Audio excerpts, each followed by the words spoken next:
राधे राधे, जय श्री कृष्णा। आपका इस चैनल पर हार्दिक स्वागत है। आज की ऑडियो बुक में बात करेंगे यूपीएससी सक्सेस स्टोरी की कड़ी में आईएएस कोमल गनत्रा से। तो शुरू करते हैं सवाल और जवाब का सिलसिला। नमस्कार, मेरा नाम है कोमल गनात्रा और मैं सिविल सर्विस 2012 एग्ज़ाम से हूँ। फ़िलहाल मिनिस्ट्री ऑफ डिफेंस में पोस्टेड हूँ। आज यहाँ पे आपको यूपीएससी के रिलेटेड थोड़ी बहुत जो क्वेश्चन होंगे, उनका आंसर देने की कोशिश करूँगी और आशा रखती हूँ कि मेरी ज़िंदगी के अनुभव और यूपीएससी की जर्नी के जो अनुभव है, वो आपकी आगे की सफलता के लिए कहीं न कहीं आपको मददरूप बनेंगे। बच्चा जहाँ से सपना देखना स्टार्ट करता है, छोटा-सा बच्चा, उस एज में, महज़ 4-5 साल की एज में जब मुझे सपना क्या होता है ये भी नहीं पता था और बस ये थोड़ी-थोड़ी बातें आप सुनते हैं कि बड़ा होके ये बनेंगे, बड़ा होके वो बनेंगे। तो मेरे फ़ादर मुझे ऐसा कहा करते थे कि तुम बड़ी होके आईएएस बनना। तो उस वक़्त ज़्यादा उस पता नहीं था कि वो होता क्या है। बस ये था कि दिमाग में कि कुछ अच्छा करना है लाइफ़ में, एम्बिशियस थी और फ़ादर ने सिखाया था पर बचपन से ही कि आईएएस बनना, तो वो सबकॉन्शियस माइंड में कहीं पड़ा हुआ था। लेकिन जब तक मैं बड़ी हुई, आगे एजुकेशन मेरा चलता गया और मैं बड़ी हुई, तो एज़ सच यूपीएससी का सपना मैं सपने की तरह वहाँ नहीं पहुँची थी। मुझे ज़िंदगी के हालातों ने उस मुकाम पे खड़ा कर दिया कि जहाँ मुझे यूपीएससी करना ही था। जैसे मेरी शादी हुई थी, एक एनआरआई से हुई थी और महज़ 15 दिनों में वो मुझे छोड़ के गए थे। तो उसके बाद जो घटनाएँ हुई, वो हालात ऐसे थे कि उन हालातों ने मुझे ये सोचने पे मजबूर किया कि अब मुझे यूपीएससी ही करना है और उसी सपने पे मुझे आगे बढ़ना है क्योंकि मुझे समझ में ये आ रहा था क्योंकि तब मेरा कोई नहीं था, मैं अकेली थी और जब कोई आपका नहीं होता तो सारे आपके होते हैं। तो उस जुनून ने मुझे आगे बढ़ने को मजबूर किया कि नहीं, अब सिस्टम में आगे जाएँगे, सिस्टम का भाग बनेंगे और यूपीएससी करेंगे। जैसे तय मैंने किया जब कि मुझे यूपीएससी करना है, शुरुआत में उस वक़्त मेरे पास नौकरी नहीं थी और बाद में मुझे एक गवर्नमेंट जॉब मिली जिसकी तनख्वाह कुछ 5,000 रुपए थी और मेरे गाँव से 40 किलोमीटर दूर उस वक़्त मैं रहने चली गई और वहाँ से मैंने तैयारियाँ स्टार्ट की। तो पढ़ाई का माहौल ऐसा था कि मटीरियल्स अवेलेबल नहीं होते थे, गाइडेंस अवेलेबल नहीं होता था, लेकिन ऐसा यूपीएससी को फ़ोकस करके कुछ शुरुआत नहीं की थी।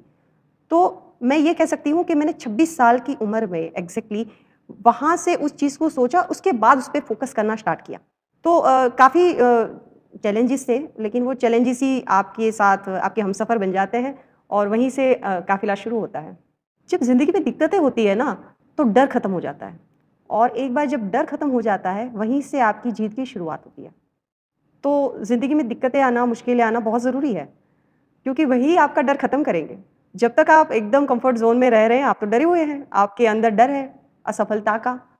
लेकिन जब आप सारी असफलताएँ चख चुके हैं, तब तो कुछ गँवाना ही नहीं है। अब तो आगे आप यही सोच के चलते हैं कि अब जो कुछ होगा, जो जितनी मेहनत करेंगे, उसमें तो मिलना ही मिलना है।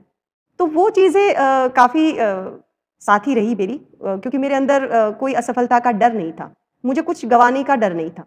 मुझे लगा कि अब जितना हो चुका है, उससे ज़्यादा तो कुछ खराब हो नहीं सकता। तो अब जो मेहनत करूँगी, उसमें आगे सफलता मेरा साथ ही देगी। स्टिग्मा एक है हमारे बच्चों में कि यूपीएससी को लेकर, सिविल सर्विस को लेकर कि बहुत बड़ा एग्ज़ाम है, उसको क्लियर करना काफ़ी टफ़ है, काफ़ी मेहनत लग जाती है, काफ़ी समय लग जाता है।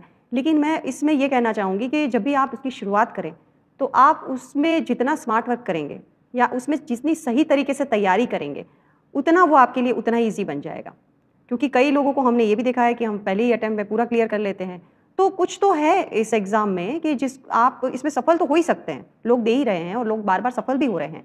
तो ऐसा नहीं है कि इसमें सफल नहीं हो सकते हैं, लेकिन उस डर को ख़त्म करके आगे निकलना पड़ेगा। पहले से ही स्टेज पे हम अगर ये सोच लें कि एग्ज़ाम बहुत टफ़ है और हम इसको नहीं कर पाएँगे, तो हम अपना आत्मविश्वास वहीं ख़त्म कर रहे हैं। तो आत्मविश्वास को बनाए रखने के लिए पहले डर को ख़त्म करना पड़ेगा।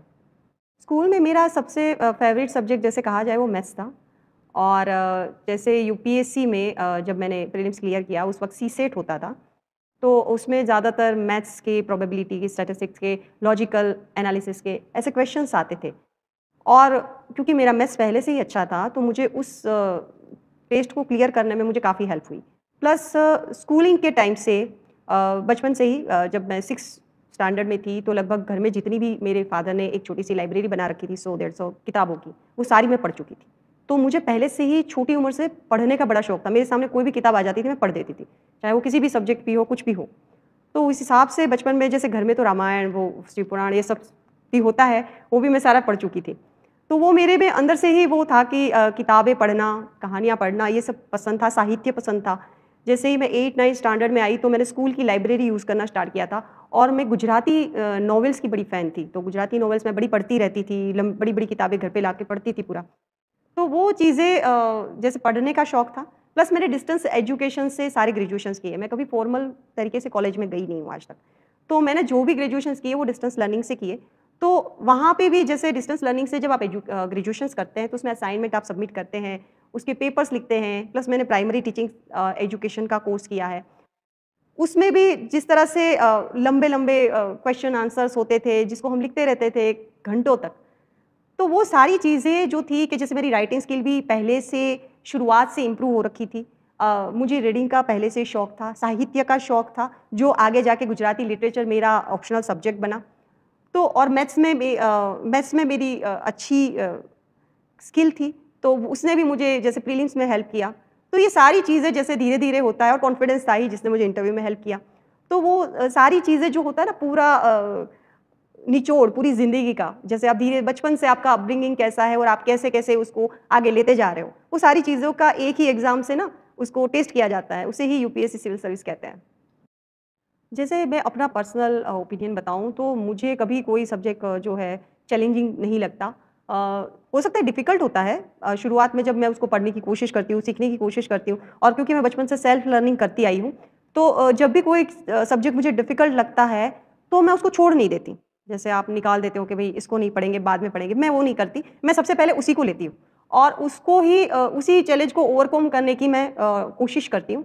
तो वो चीज़ें थी कि मुझे सारे सब्जेक्ट अच्छे लगते थे पहले से बचपन से ही क्योंकि मैं वैसे साइंस की स्टूडेंट रही हूँ और फिर मैंने टीचिंग एजुकेशंस भी लिया प्राइमरी टीचिंग का प्लस फिर मैंने ग्रेजुएशन सारे आर्ट्स में किए जैसे कॉमर्स में इकोनॉमिक्स मुझे हमेशा मेरा वीक सब्जेक्ट लगता था यूपीएससी के वक्त भी तो अभी उस चैलेंज को मैंने ओवरकम करने के लिए मैं उसमें मास्टर्स कर रही हूँ तो ये सारी चीज़ें हैं कि मैं किसी भी सब्जेक्ट को जो है बाईपास नहीं करती। कभी भी नहीं ऐसा सोचा कि इस सब्जेक्ट को छोड़ देना है या ये डिफ़िकल्ट है क्योंकि सारे सब्जेक्ट्स जो होते हैं ना उसमें आप बहुत माइनर तरीके से अंदर से देखें माइक्रो लेवल पे देखेंगे, तो वो चीज़ें आपको लाइफ़ पे डेली लाइफ़ में आपको कहीं न कहीं कुछ न कुछ अच्छी चीज़ें सिखाती है। तो इसी हिसाब से मैं सारे सब्जेक्ट्स को अपना ही मानती हूँ और यूपीएससी एक वो एग्ज़ाम है कि जिसमें under the sky any subject is there. तो आप उसमें किसी भी सब्जेक्ट को अवॉइड नहीं कर सकते या मिस नहीं कर सकते। एवरेज डेली कोई कभी मैंने इस तरह 8 घंटा या 10 घंटा इस तरह पढ़ा है ऐसा नहीं है, क्योंकि मेरे पास वो इतना समय नहीं होता था। मैं टीचर थी खुद पढ़ाती थी बच्चों को तो 9:30 से 6 बजे की तो मेरी जॉब होती थी। तो ये तो नहीं हो सकता था कि 8 से 10 घंटा मैं पढूँ सिवाय कि मुझे वेकेशन में क्योंकि स्कूल में वेकेशंस होते हैं, तो उस वक़्त थोड़ा बहुत टाइम मिल जाता था। उस वक़्त मैं ट्राई करती थी कि मैं चाहे दिवाली हो, होली हो, कोई भी त्योहार हो, मैंने हर त्योहार में घर में बैठ के अपने आप को कमरे में बंद करके पढ़ा है। और लोग आश्चर्य भी मानते थे, हमेशा पढ़ती रहती है, इसकी एग्ज़ाम कभी खत्म नहीं होती है, एटसेट्रा, एटसेट्रा। लेकिन मैं उस चीज़ों को नज़रअंदाज करते हमेशा पढ़ती रहती थी। मुझे याद है लोग बाहर पटाखे फोड़ रहे हैं, होली खेल रहे हैं, मुझे नहीं मतलब था किसी से। मुझे अपना विज़न दिख रहा था, मुझे अपना गोल दिख रहा था। तो मैं उसमें पूरी तरीके से फ़ोकस थी।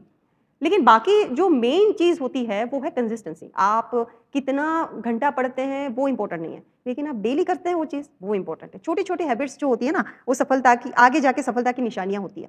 तो वो छोटी-छोटी हैबिट्स आपको बनानी है, जिससे आप आगे जाके एक कंसिस्टेंसी मेंटेन करें। आप 2 घंटा भी पढ़ रहे हैं, तो जब पढ़ रहे हैं, तो पढ़ रहे हैं। हम जब पढ़ते थे, तो पढ़ते थे और वो क्वालिटी रीडिंग होता था।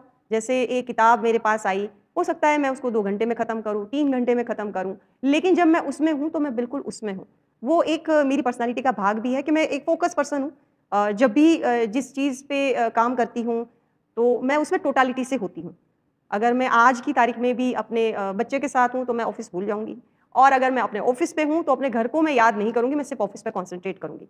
तो वो चीज़ें होनी चाहिए, कंसिस्टेंसी होनी चाहिए, फ़ोकस रीडिंग होना चाहिए। बाकी ऐसा कभी भी ज़रूरी नहीं है कि 8 घंटा या 10 घंटा।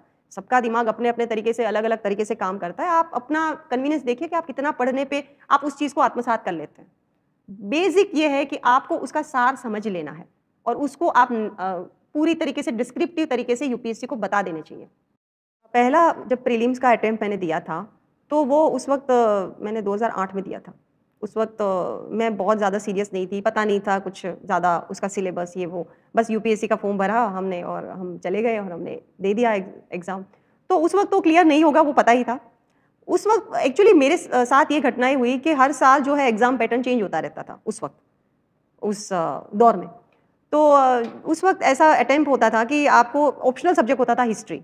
तो मैंने सीरियसली जब इसका एग्ज़ाम दिया, वो 2009 में दिया, जब मैंने हिस्ट्री को अच्छे से पढ़ के ऑप्शनल को पढ़ के दिया after my marriage and all.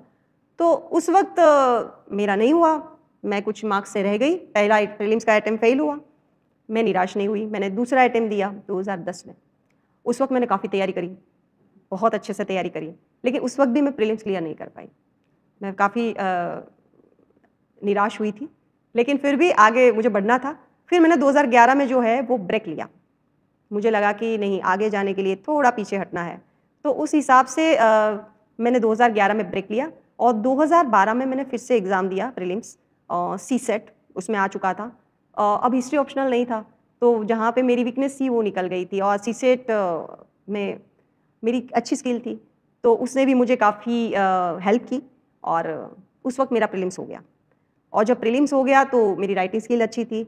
हालांकि मेंस के वक्त मुझे पढ़ने का इतना टाइम नहीं मिला था जितना मिलना चाहिए था, लेकिन मैंने अपने ऑप्शनल पे काफ़ी फोकस किया और मेरा जो है मेंस भी निकल गया अच्छे से और मैंने इंटरव्यू भी उसी साल दिया और उसी साल मेरा थ्रू आउट पास आउट हुई मैं।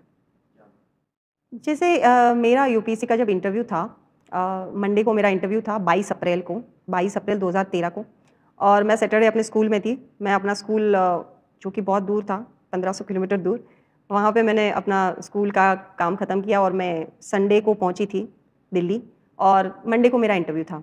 तो एज सच मैंने इंटरव्यूज़ के लिए यूपीएससी इंटरव्यू के लिए इतनी खास कोई तैयारियाँ की नहीं थी। हाँ, मैंने मॉक इंटरव्यूज़ काफ़ी दिए थे स्पीपा में, मैं स्पीपा की स्टूडेंट हूँ और वहाँ पे हमारे सीनियर्स ने हमें काफ़ी गाइड किया था और हमने मॉक इंटरव्यूज़ काफ़ी दिए थे और उसके बाद डायरेक्ट यूपीएससी का इंटरव्यू दिया 22 अप्रैल को। बहुत से क्वेश्चंस पूछे गए थे, मुझे ज़्यादातर विमेन रिलेटेड, नक्सलाई रिलेटेड और जैसे मैथ्स रिलेटेड, हॉबी रिलेटेड वैसे क्वेश्चंस पूछे गए थे। जैसे एक दो क्वेश्चन मैं बताऊंगी तो एक क्वेश्चन मुझे ऐसा पूछा गया था कि किस तरह से जैसे आप महिलाओं का सशक्तिकरण करेंगे और आप क्या मानते हैं कि कैसे महिलाओं का सशक्तिकरण हो सकता है।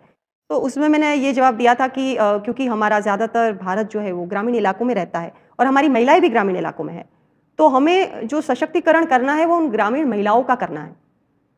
उनको फाइनेंशियली इंडिपेंडेंट बनाना है ताकि वो अपने पैरों पे खड़े हो सके और इसी तरह से हम पूरे भारत की महिलाओं को सशक्तिकरण उनका कर सकते हैं। तो ये मेरा आंसर था। दूसरा मुझे क्वेश्चन ये पूछा गया था कि अगर आपको नक्सलाइट एरिया का चार्ज दिया जाए तो आप किन किन चीज़ों पे फोकस करेंगे। तो उसका मेरा जवाब ये था कि मेन चीज़ होती है कनेक्टिविटी। एम्प्लॉयमेंट जनरेशन तब होता है जब कनेक्टिविटी हो। तो मैंने यही कहा था कि मैं एम्प्लॉयमेंट पे, कनेक्टिविटी पे, एजुकेशन पे और हेल्थ पे ज़्यादा फोकस करना पसंद करूँगी। एक दो क्वेश्चन फैक्चुअल थे जिसमें मुझे पूछा गया था कि आज कौन सा दिन है। उस दिन अर्थ डे था जो मुझे पता नहीं था। मैंने बहुत ही नम्रता से बताया कि सर आई डोंट नो, और उन्होंने मुझे रिप्लाई भी दिया कि कोमल आज जो है अर्थ डे है, इट्स 22 अप्रैल। तो मैंने कहा ओके सर। दूसरा फैक्चुअल क्वेश्चन ये था कि इक्वेशन कैसे फॉर्म होते हैं उसको बताइए, वो मैंने कुछ लिख के समझाया था। प्लस फिर मेरे हॉबी रिलेटेड मुझे क्वेश्चंस पूछे गए थे जिसमें मेरी हॉबीज थी Kathak dance and vocal music. तो उसके ऊपर जो भी क्वेश्चंस आए फैक्चुअल वो मैंने सारे जवाब दिए थे। जैसे मैं अपनी बात करूं तो मैंने जैसे बताया कि मेरे पास वो समय नहीं था कि मैं दिल्ली जाके, जैसे इंटरव्यू की लोग दिल्ली जाके प्रिपरेशन करते हैं हमारे वक्त में, तो काफ़ी लोग जा रहे थे, कर रहे थे, लेकिन मेरे पास ना तो वो समय था ना मेरे पास वो पैसे थे कि मैं वहाँ जाके रहूँ और तैयारी करूँ। तो वो चीज़ें मेरे लिए पॉसिबल नहीं थी। लेकिन वो मेरे फ़ायदे में इस तरह से हो गया कि जब मैं इंटरव्यू दे रही थी, डॉक्टर मनबीर सिंह का बोर्ड था और उन्होंने जब जो भी मुझे क्वेश्चंस करे, जैसे मैं गांव की ज़मीन से उठ के डायरेक्ट दिल्ली में यूपीएससी के वहाँ चैम्बर में वहाँ बैठ के बोर्ड के सामने बैठ गई थी। तो मैं बिल्कुल नेचुरल थी, मैं मॉडिफाइड नहीं हुई थी जिस तरह से आजकल यूपीएससी के इंटरव्यू के लिए लोगों को, बच्चों को मॉडिफाई किया जाता है, ऐसे बोलो ये कहना है वो कहना है, वो चीज़ें मेरे में नहीं थी। मैं जैसी थी वैसी ही थी, मैं पूरी तरह नेचुरल थी। तो वो नेचुरल होने का मुझे काफ़ी बेनिफिट मिला, मुझे ये भी लगा। और मैंने जो आंसर्स दिए ओरिजिनली जो मेरे अपने आंसर्स थे वो थे, मैंने कहीं से वो उसको उठा के या सीख के वैसे नहीं किया था। तो मुझे ये लगता है कि आपका नेचुरल होना यूपीएससी के इंटरव्यू में ज़्यादा ज़रूरी है। सिवाय कि आपका नॉलेज वहाँ पे मेज़र नहीं किया जाता है, आपके एथिक्स, आपके अंदर क्या चल रहा है, वो सारी चीज़ें वहाँ पे मेज़र की जाती है। तो नॉलेज तो आपका वैसे ही मेंस में वो लोग चेक कर चुके हैं, तभी तो आप इंटरव्यू में वहाँ बैठे हैं। तो मेन चीज़ आपको जो फ़ोकस करना है वो ये है कि आपके अंदर जो है वही वो आप बाहर वहाँ पे पेश करें। जैसे मेरा ऑप्शनल जो था वो हिस्ट्री था और गुजराती लिटरेचर था। तो प्रीलिम्स में भी पहले ऑप्शनल होते थे, उसमें भी मैंने हिस्ट्री रखा था। हिस्ट्री मेरा इंटरेस्ट का सब्जेक्ट था। जब आप ऑप्शनल लेते हैं तो कुछ 3-4 चीज़ें आपको ध्यान में रखनी होती है। पहले तो ये कि वो ऑप्शनल आपको 2-3 साल तक कंटिन्यूअस पढ़ना है। तो आपको उसमें बोर्डम नहीं होना चाहिए, आपको बोरिंग नहीं लगना चाहिए, उसमें आपका इंटरेस्ट जो है वो रहना चाहिए, कितना भी पढ़ने के बाद। एक तो आपके ऑप्शनल में वो चीज़ होनी चाहिए। दूसरा ये कि उसका मटेरियल अवेलेबल हो, लोकली जहाँ आप रहते हैं ईज़िली अवेलेबल हो मटेरियल। कई ऑप्शनल ऐसे होते हैं जिसका मटेरियल भी लोगों को नहीं मिलता है जल्दी से। दूसरा ये कि गाइडेंस उसमें मिल जाए। जैसे मैंने गुजराती लिटरेचर रखा था जो, उसमें गुजरात से ज़्यादा अच्छा गाइडेंस तो कहीं नहीं मिल सकता था। वहाँ पे हमारे पास सारे प्रोफेसर्स, लेक्चरर्स जो भी अवेलेबल थे, उन्होंने हमें बहुत अच्छे से गुजराती लिटरेचर का गाइडेंस दिया। तो ये सारी चीज़ें। दूसरा ये ध्यान रखना है कि मार्किंग पैटर्न देखना है कि उन सालों में वो एग्ज़ाम उस ऑप्शनल से कितने लोग क्लियर कर रहे हैं, क्या उसमें मार्क्स ठीक मिल रहे हैं वगैरह। तो वो सारी चीज़ें देख के ऑप्शनल सिलेक्ट किया जाता है। एक चीज़ ये भी देखी जाती है कि ऑप्शनल का सिलेबस थोड़ा-सा ऐसा हो कि आप उसको टाइम में ख़त्म कर पाएँ, उसको सही से पढ़ पाएँ एटलीस्ट। एक बार पहले पढ़ लें और फिर एक बार मेंस के वक़्त पढ़ लें। इतना होना चाहिए, रिवीजन भी उसका हो जाए। तो ये सारी चीज़ें जो थी वो मुझे हिस्ट्री और गुजराती लिटरेचर में लगी थी। तो गुजराती लिटरेचर तो मेनली मेरा मेन ऑप्शनल था, तो इसी वजह से मैंने गुजराती लिटरेचर को सिलेक्ट किया था। एक्चुअली चेंज मैंने कोई एक्सपेक्ट तो नहीं किया था, लेकिन हाँ, काफ़ी चेंज आ जाता है। जैसे स्ट्रगल तो मैं पहले भी कर रही थी और स्ट्रगल एक रिज़ल्ट आने के बाद स्ट्रगल को देखने का तरीका और उससे पहले का तरीका, दोनों में फ़र्क होता है। जैसे मैं जहाँ से हूँ, घर मेरे गुजरात से हूँ और जहाँ मेरे फ़ादर ने जिस तरह से हम लोगों को बड़ा किया, वहाँ पे शादी तक मुझे ना समझ नहीं आता था कि लड़का और लड़की में भेदभाव क्यों है और लड़की होना ख़राब क्यों है, ये मुझे कभी समझ में नहीं आया। क्योंकि घर में कभी ऐसा कुछ देखा ही नहीं। मुझे उतना ही इम्पोर्टेंस मिलता था जितना मेरे भाइयों को मिलता था और उतना ही कॉन्फिडेंटली मुझे बड़ा किया जा रहा था कि जितना भाइयों को दिया जा रहा था। तो उस वक़्त मुझे सच में कोई भेदभाव समझ में नहीं आता था। मैं कई बार सोचती थी कि लड़की होना बुरा क्यों होता है, ऐसा क्यों बोलते हैं लोग? शादी हो गई जब और समाज की पूरी आपकी सामने देखने का जो सोच का ज़रिया चेंज हो जाता है, तब मुझे एग्ज़ैक्टली समझ में आया कि लड़का और लड़की में भेदभाव होता है, हमारे समाज में देखा जाता है और वो इस वजह से होता है। तो जैसे ही मैंने काफ़ी वो स्ट्रगल किए, जैसे मटेरियल्स नहीं होता था, मैगज़ीन्स नहीं मिलते थे, सारी चीज़ें कहीं-कहीं से दूर-दूर से लाना है, अहमदाबाद जाओगे, उस वक़्त कोई ऑनलाइन मैगज़ीन्स होते नहीं थे, फ़िज़िकल कॉपीज़ जो होती थी अहमदाबाद से पहले मिलती नहीं थी। जब अहमदाबाद जाओगे महीने में 1 बार, तब उस वक़्त उस दुकान पे वो अगर मटेरियल अवेलेबल हो तो आपका नसीब है, वरना कहीं से और से लेके कॉपी करके आप पढ़ो या जितने दिन मिल जाए उतने में पढ़ के आप आगे बढ़ो।